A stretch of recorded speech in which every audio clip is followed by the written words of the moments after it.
All children see the world in a special way, but it is only special adults who can capture that precious perspective.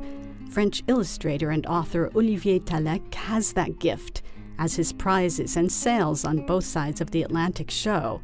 A graduate of the École Supérieure d'Art Graphique in Paris, he has illustrated more than 50 children's books. Some of his well-known titles include Big Wolf and Little Wolf and The Moose Belongs to Me. Canapé catches up with the charming raconteur during a recent visit to New York City.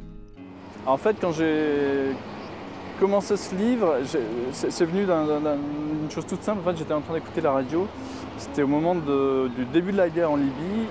Et le journaliste disait en fait, les deux camps sont face à face. Ils peuvent quasiment, enfin, ils se voient, ils peuvent quasiment s'entendre.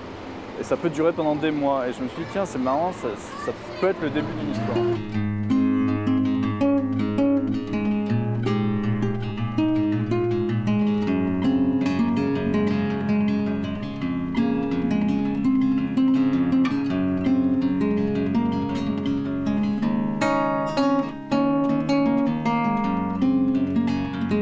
C'est marrant d'avoir ce truc sur, voilà, on s'épie mais on ne sait pas trop pourquoi, on regarde ce que fait l'autre. Voilà, c'était un peu aussi l'idée, c'est-à-dire on observe tout le temps l'autre, même s'il n'y a pas de raison fondamentale en fait. On ne sait pas trop pourquoi ils sont, alors on sait qu'ils sont ennemis, c'est juste représenté par deux couleurs, il y en a un qui est orange, l'autre qui est bleu.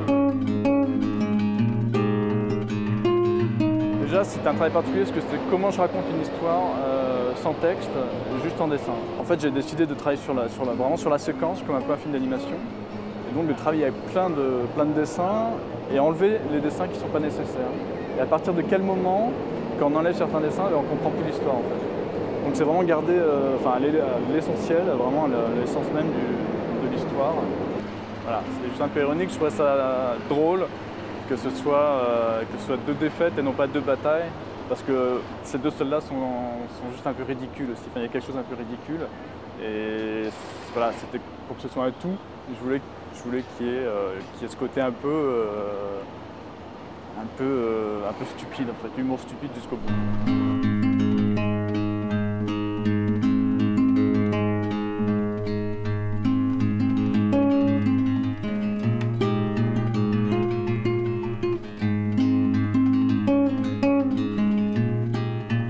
C'est un espèce de truc qui tourne en boucle, qui est absurde en fait. Là, c'est un peu sur l'absurde. On va dire une petite allégorie sur l'absurdité de la guerre.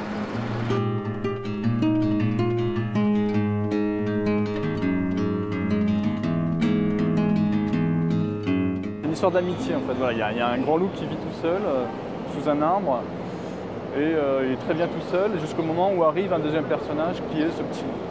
Et voilà, et c'est comment on accepte l'autre qui arrive dans votre vie comme ça. Je trouve que c'est un texte qui marche bien parce qu'en plus ça peut être compris de plein de façons différentes. Il y a des gens qui comprennent comme voilà, l'arrivée pourquoi pas d'un autre enfant dans une famille, ou alors l'arrivée juste d'un étranger dans votre environnement. Enfin, il y a plein de niveaux de lecture différents. En fait. Et c'est ça que j'aime bien dans ce texte.